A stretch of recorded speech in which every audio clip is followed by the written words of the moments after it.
दोस्तों, आज से 70 साल पहले भारतवासियों को भारत में जीने का हकदार नहीं था, क्योंकि उन्हें खूब तड़पा जाता था। उनसे कूट कूट के काम भी करवाया जाता था और यहाँ तक कि जानवरों की तरह बेरहमी से मार भी दिया जाता था। और भारतवासियों की बस एक तमन्ना थी कि बस कैसे न कैसे करके भारत अंग्रेजों से आजाद हो जाए, ताकि हम अपनी मेहनत की रोटी को खा सकें। और शायद इन्हीं लाखों भारतवासियों की दुआ से ही भारत में एक ऐसे इंसान का जन्म हुआ जो बिल्कुल सीधा साधा भोला इंसान था, और उसी ने अपने सच्चाई के रास्ते को पकड़ते हुए 15 अगस्त 1947 को भारत को अंग्रेजों से आजाद करवा दिया था। जो कि मैं आपसे बात कर रहा हूँ father of the nation, Mahatma Gandhi ji के बारे में। जो कि आज के इस वीडियो में मैं महात्मा गांधी जी के लाइफ के बारे में पूरी कहानी बताऊंगा कि आखिर उनकी जीवन कैसी थी और उन्होंने भारत देश को कैसे आजाद करवाया था। तो दोस्तों, गुजरात के पोरबंदर नाम के शहर में 2 अक्टूबर 1869 को मोहनदास करमचंद गांधी नाम के एक बच्चे का जन्म एक साधारण परिवार में हुआ था। जो कि उनके पिता का नाम करमचंद गांधी और माँ का नाम पुतलीबाई था। जो कि गांधी जी के पिता के टोटल 4 वाइफ थी, जो कि 2 वाइफ की मौत बहुत जल्दी हुई थी और इसीलिए उन्होंने 2 और शादी कर लिया था। और गांधी जी अपने पिता के चौथे वाइफ के बच्चे थे, जिनका नाम पुतलीबाई था। और गांधी जी की बचपना कुछ इस तरीके की थी कि वो काफी शर्मिले टाइप के इंसान थे। वो ज्यादा बोला नहीं करते थे और उन्हें नए लोगों से बातचीत करने में या तो ढेर सारे लोगों के सामने अपनी बात को रखने में उनकी हालत बहुत ज्यादा खराब हो जाती थी। और 1874 में गांधी जी के पिता जहाँ रहा करते थे, यानी कि पोरबंदर को छोड़ के राजकोट में शिफ्ट हो गए थे। और साथ ही साथ 1876 में वो राजकोट के दीवान भी बन गए थे। और जब गांधी जी 9 साल के थे, तभी वो राजकोट के लोकल स्कूल में पढ़ने जाया करते थे और सिर्फ 11 साल की उम्र में अपनी हाई स्कूल के स्टडी को कम्प्लीट कर लिए थे, जिसमें कि वो अर्थमैथिक, हिस्ट्री और गुजराती लैंग्वेज सीखा करते थे। और इन्हीं दौरान गांधी जी के अंदर ये देखने को मिला कि गांधी जी पढ़ने में तो अच्छे थे, लेकिन उनका इंटरेस्ट गेम जैसे चीजों में नहीं था। वो बहुत ज्यादा शर्माते थे। और 1883 में जब वो सिर्फ 13 साल के थे, तभी उनके माँ बाप ने उनकी शादी उनसे 1 साल बड़ी लड़की कस्तूरबा नाम के लड़के से करवा दिए थे।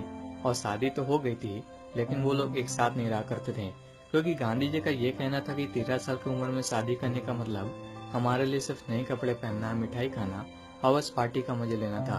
लेकिन गांधी जी जैसे जैसे बड़े होते गए, वैसे वैसे उन्हें उनके वाइफ के प्रति फीलिंग बढ़ती गई। और जब वो 18 साल के थे, तभी उनकी वाइफ ने अपने पहले बच्चे को जन्म दिया था। लेकिन कुछ दिनों बाद ही उसकी मौत हो गई थी। और उसी समय 18 साल की उम्र में गांधी जी अपने ग्रेजुएशन को अहमदाबाद से कम्प्लीट किए थे। और उन्हें किसी ने ये सजेशन दिया कि अब उन्हें अपने ग्रेजुएशन के बाद इंडिया के बाहर जाकर लॉ की स्टडी करना चाहिए। लेकिन उसी टाइम गांधी जी का दूसरे बच्चे का जन्म हुआ था, जिसका नाम हीरा लाल था। और गांधी जी की माँ चाहती थी कि गांधी जी इतने कम उम्र में अपनी माँ को और अपने परिवार को छोड़कर इंडिया के बाहर न जाए। लेकिन गांधी जी पूरा मन बना लिए थे कि उन्हें इंग्लैंड ही जाकर लॉ की स्टडी को कम्प्लीट करना है। और उन्होंने जाते टाइम अपनी माँ से यही वादा किया कि वो इंग्लैंड जाकर अल्कोहल नहीं पियेंगे, मीट नहीं खाएंगे और कोई भी गुटखा, सिगरेट जैसे चीजों को हाथ भी नहीं लगाएंगे। और इसी के साथ गांधी जी ने 1888 में अपने लॉ की स्टडी के लिए अपने घर परिवार को छोड़ के इंग्लैंड के लिए निकल गए थे, जहाँ पे उन्होंने इंग्लैंड में जाकर अपने लॉ की स्टडी को किया। और साथ ही साथ गांधी जी अपने कमजोरी पे काम करते थे, यानी कि उन्हें जो लोगों के सामने बोलने में डर लगता था, उनकी नेचर जो साइड टाइप की थी, उसी चीज को दूर करने के लिए इंग्लैंड में पब्लिक स्पीकिंग ग्रुप को ज्वाइन करके प्रैक्टिस किया करते थे।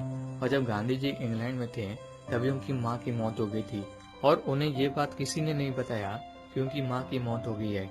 और जब वो 1891 में अपनी स्टडी को कंप्लीट करके इंडिया है, तब उन्हें ये बात पता चली कि उनकी माँ की मौत हो गई है। जो कि ये बात सुन के गांधी जी को बहुत बुरी लगी थी और उन्होंने अपने लॉ की स्टडी को कंप्लीट कर लिया था, इसलिए वो कोर्ट में एज ए लॉयर प्रैक्टिस पे जाते थे।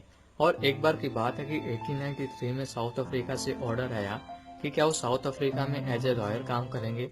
और गांधी जी ने उस प्रपोजल को एक्सेप्ट करके उसी साल साउथ अफ्रीका के लिए निकल गए थे। और जब वो साउथ अफ्रीका पहुंच गए, तो एक बार की बात है कि गांधी जी को जाना था कोर्ट में केस के लिए, और इसलिए वो ट्रेन की फर्स्ट क्लास की टिकट को लेकर फर्स्ट क्लास में ट्रेवल कर रहे थे। और क्योंकि उस टाइम अंग्रेज साउथ अफ्रीका में राज करते थे, और इसलिए वहाँ पे अंग्रेजों की चलती थी और अंग्रेज काले रंग और छुआछूत जैसे चीजों को बहुत बढ़ावा दिया करते थे। और इसलिए जब अंग्रेजों ने गांधी जी को फर्स्ट क्लास में हाई सोसाइटी वाले लोगों के साथ देखा, तो गांधी जी को बोला कि उन्हें थर्ड क्लास जनरल सेक्शन में सफर करना होगा। लेकिन गांधी जी ने मना कर दिया था, क्योंकि उनके पास फर्स्ट क्लास की टिकट थी। लेकिन अंग्रेजों ने गांधी जी की एक भी नहीं सुनी और गांधी जी का हाथ मोड़कर उन्हें बहुत मारा और वहीं पे स्टेशन से फेंक दिया, जो कि यही सबसे बड़ी मूवमेंट थी गांधी जी के जीवन की। और यहीं से उनकी आंदोलन शुरू होती है, क्योंकि इसी के चलते उन्होंने बहुत संघर्ष करके भारत को 15 अगस्त 1947 में अंग्रेजों से आजाद करवा दिया था। तो दोस्तों, इस वीडियो में यही है गांधी जी की छोटी सी लाइफ स्टोरी। अगर ये वीडियो आपको अच्छी लगी है तो वीडियो को लाइक, अगर आप हमारे चैनल को पहली बार आए और अगर ऐसे और वीडियो देखना चाहते हैं तो आप हमारे चैनल को जरूर सब्सक्राइब कीजिएगा। तब तक के लिए आपके समय के लिए बहुत बहुत धन्यवाद।